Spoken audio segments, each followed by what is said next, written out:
Welcome everyone to Insight Meditation Community of Charlotte. I'm Clyde, one of the 6 Dharma leaders here. Take a moment to kind of stretch for a moment.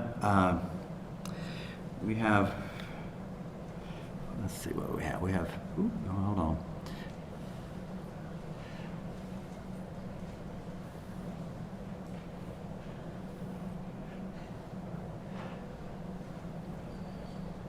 We have like 18 people.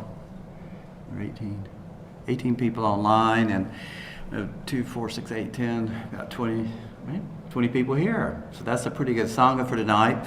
I'd also like to postulate that our Sangha is probably just grew by thousands of people, because about 2 miles from here we have thousands of people that are supporting and hearing the teachings of the Buddha. So our Sangha is huge tonight. Even though we look small, it's a huge Sangha, people wanting to hear these teachings. So, and hopefully tonight I'll be able to explain some of that, why they're having to do what they're doing. But first I want to talk about, I'll tell you a story about what happened to me this last summer. Last fall I was in Italy. I was in Milan, Italy, on vacation with some friends. And they, I don't know if y'all know much about Milan, but it's one of the fashion capitals of the world. And we were actually there the week before Fashion Week. And it's also is a home to one of the largest, if not the largest, cathedral in the world is in Milan. And so we were going, we were taking a tour, and we took a tour, we got in, and part of the tour was to go into the cathedral. And I'm going to admit, I have an aversion to big churches. I just do. That's just me. So we go in, and it's huge. It's just a huge edifice here. And we walk around. It's quiet, and people are walking and seeing everything. And one of the things that struck me is like how our teachings kind of show up in odd places. And for me, and this is my my take on it, was like, this is a lot of greed made this happen. This whole building was built on greed.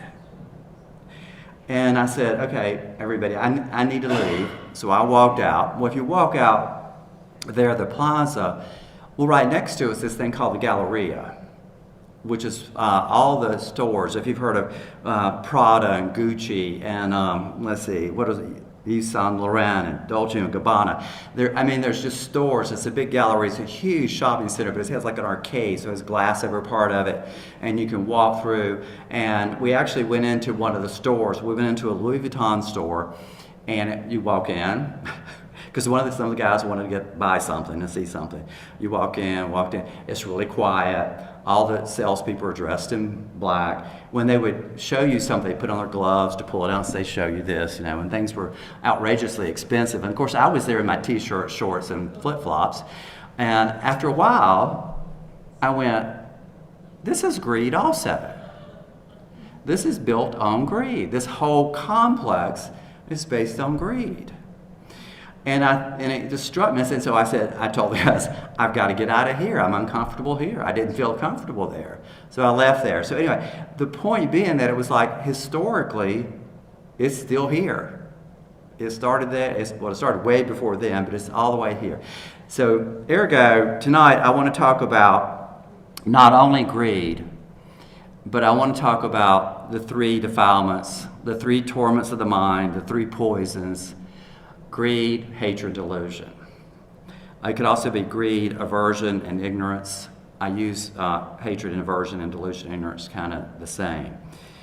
And the reason I want to talk about it is that it's so important. It's even if you're new here, if you've been here for years coming, it's what drives our daily experience. It's what our lived experience are, these 3 defilements.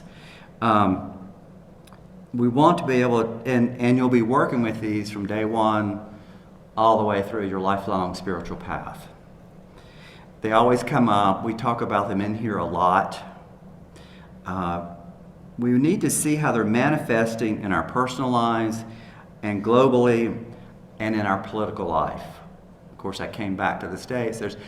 To me, there's a lot of greed in our political life right now. I think it's always been there. It just seems to be more in my face now. So what we want to do tonight is kind of look at these real briefly. So I want to give you a broad overview, but the important part I want you to take away for tonight is just keep these out there, keep them in front of you, and see where they're showing up, where they show up in your mind, where they show up in your daily activity, where they're showing up in the world, because we're going to be working with them, like I said, forever. So let's go back and see why they're important. They are important. Buddha taught. He taught that there is the truth of the suffering and unease, unsatisfactoriness, and how to end it. That's what he taught. And in our Dharma Study and Practice program, one of the things we're going to be talking about soon is the dependent origination. It's this cycle of things. And we're not going to do that tonight. But I was reading the part that we had assigned them to read, and I got to the end of it, and I thought, well, this is a part I haven't, all the times I've studied this, I have not gotten this to do this, to see this piece of it. And this is the piece in the Majjhima Nikaya, it's Sutra number 9, and it's going through, in the very last piece, it talks about ignorance. So I'm going to read just how this works through. And I knew about the ignorance part, because that was, we're in here to develop wisdom to combat ignorance. We suffer because we are ignorant of the way things are, and that's why we suffer. But they're explaining this thing. They're explaining ignorance. And what is ignorance? What is the origin of ignorance? What is the cessation of ignorance? And what is the way leading to the cessation of ignorance? Not knowing about suffering, not knowing about the origin of suffering, not knowing about the sensation of suffering, not knowing about the way leading to the cessation of suffering. This is called ignorance. That's what the Four Noble Truths right there. And it goes on. And this is the part I haven't read. With the arising of the taints, there's the arising of ignorance. With the sensation of the taints, there's the cessation of ignorance. Okay, so if we go down to the next part, the next paragraph is on about the taints. So it takes the same format here. What are the taints? What's the origin? What's the sensation? There are 3 taints. The taint of sensual desire, the taint of being, and the taint of ignorance. With the arising of ignorance, there's the arising of taints. So taints and ignorance are tied there together. With the sensation of ignorance, there is the sensation of the taints. The way leading to the cessation of the taints is just this, the Noble Eightfold Path. One more step. When a noble disciple has thus understood the taints, the origin of the taints, the cessation of the taints, and the way leading to the cessation of the taints, he abandons the underlying tendency to lust or greed. He abolishes the underlying tendency to aversion, hatred. He extirpates the underlying tendency to the view and conceit, I am, and by abandoning ignorance and arousing true knowledge, he here and now makes an end of suffering. So these are the things we're working toward to abandon. To get to the end of suffering, it's these 3 defilements. And I had never taken it all the way to that point and how we do this. So we're working with these. So let's look, and it's interesting, Tejaniya, who many of y'all get information from, he has a little book. It's called Don't Look Down on the Defilements, They Will Laugh at You. And I've got some quotes from here as far as this goes. His first one, and he says this also, he says, when we think, speak, or act with defilements, we will find ourselves again and again in samsara. That's the wheel of suffering. That's the wheel of life, wheel of suffering. When we think, speak, or act with wisdom, we find our way out of samsara. So let's look at these 3. And I'm going to give them briefly. Most of y'all know these. You've worked with these. You understand them. Greed. Greed is a burning desire, an unquenchable thirst, craving, and lust. We want the objects of our desire to provide us with lasting satisfaction, so we feel fulfilled, whole, and complete. The poison of greed creates an inner hunger, so that we always seem to be striving towards an unattainable goal. We mistakenly believe our happiness is dependent upon that goal, but once we attain it, we get no lasting satisfaction. Then once again, our greed and desire will arise, looking outside of ourselves for the next thing that will hopefully bring satisfaction. So we're all looking at this idea of looking outside of ourselves for satisfaction. Influenced by greed, we are never content. That's a big point. Contentment is a big issue here.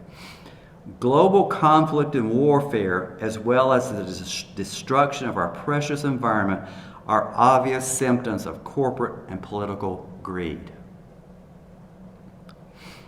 Let's look at aversion, hatred, or aversion. The symptoms of aversion can show up: anger, hostility, dislike, hatred, ill will, wishing harm or suffering upon another person. With aversion, we habitually resist, deny, and avoid unpleasant feelings, circumstances, and people we just don't like. We want everything to be pleasant, comfortable, and satisfying all the time. This behavior simply reinforces our perception of duality and separation. I'm very familiar with ill will and anger, particularly right now. The last one, delusion or ignorance. I like to carry those two together, delusion or ignorance. Delusion is our wrong understanding or wrong views of reality. Delusion is our misconception of the way the world works. Our ability to understand the nature of things exactly as they are, free of perceptual distortions. And that's what we do a lot in our mindfulness practices. We're trying to see what's arising, what's happening here in this moment, what am I adding to it? That perceptual distortion, what am I adding to it? Influenced by delusion, we are not in harmony with ourselves, others, or with life. We are not living in accordance with the Dharma. A good word for delusion is confusion. We don't know what's going on. I know it's not greed, hatred, but I'm deluded about this. I don't know about impermanence.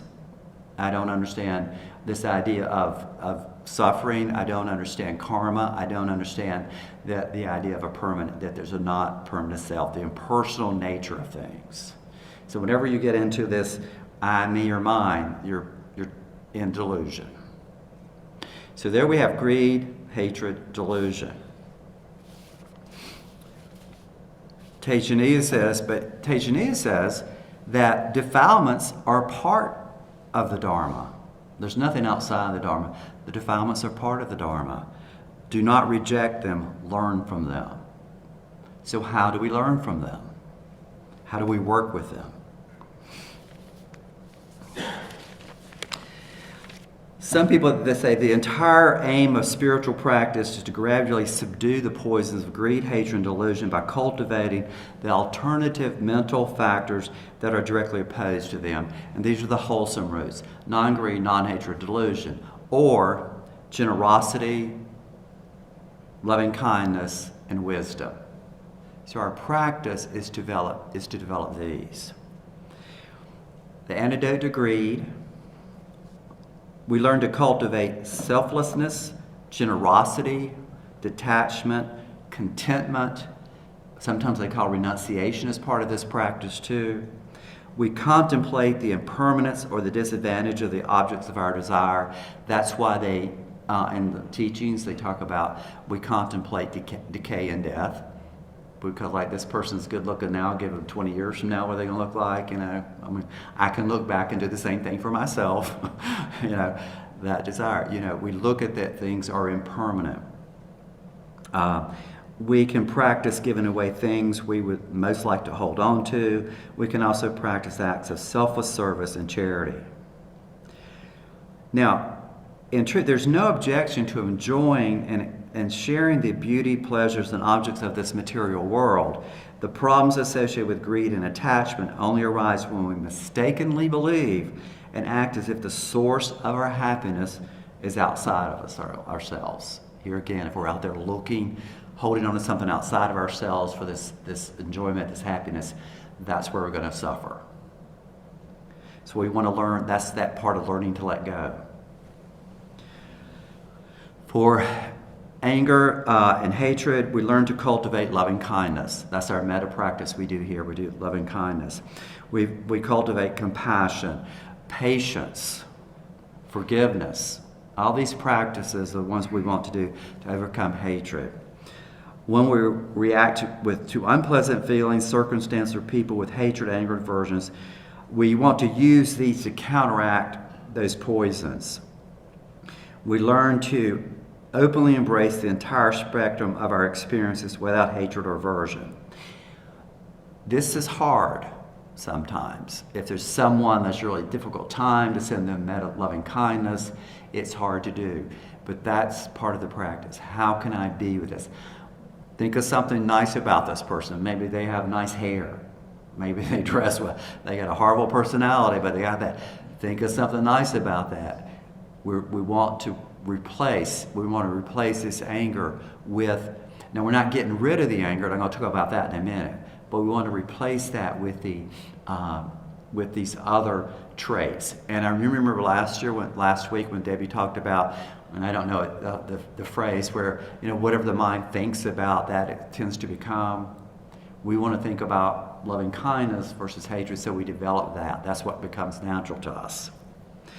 Delusion or ignorance. We cultivate wisdom, insight, and right understanding, learning to experience reality exactly as it is. That's what we do in our meditation practice, without the distortions of our self-centered desires, fears, and expectations. That's what we're trying to do. Realizing that all living beings are inseparably related and that lasting happiness does not come from anything external.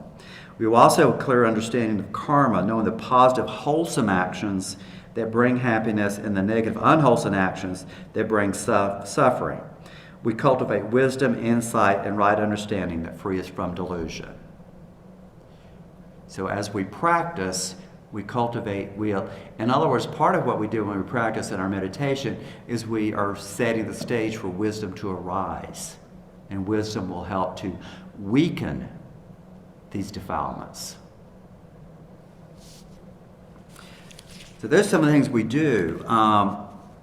Tejaniya goes on to say that we try to recognize that defilements are simply defilements, that they are not your defilements, they're not mine.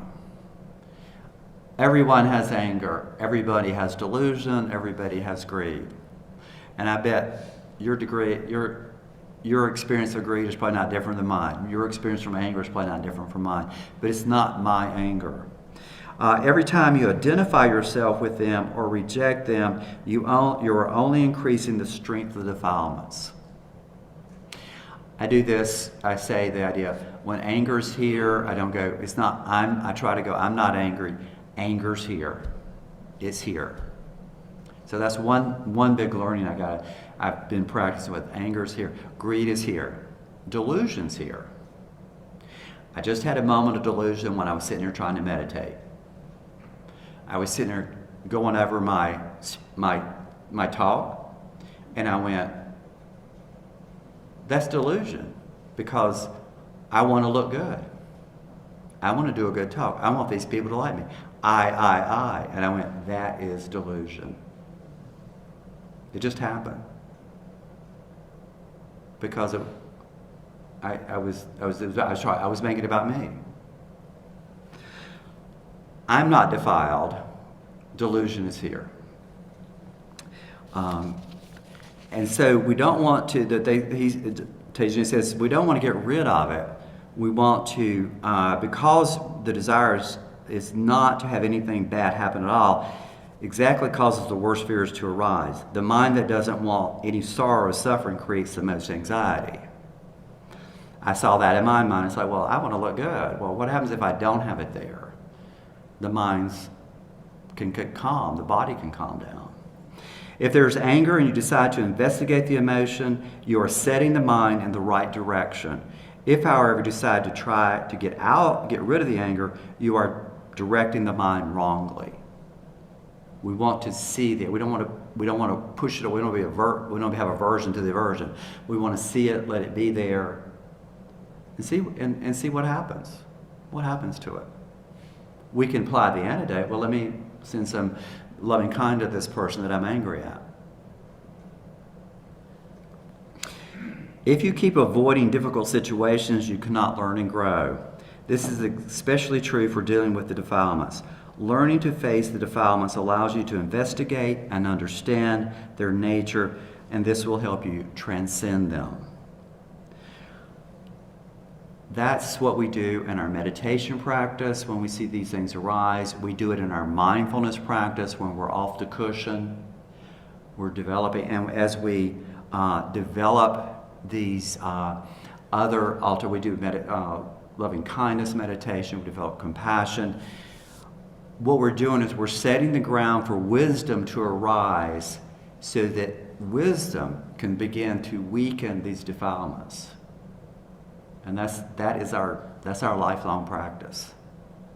And we begin to act not out of defilements, we begin to act out of the wholesome roots of generosity, loving kindness, and wisdom. So, don't look down on defilements, because they will laugh at you, and they're going to be with you for a long time.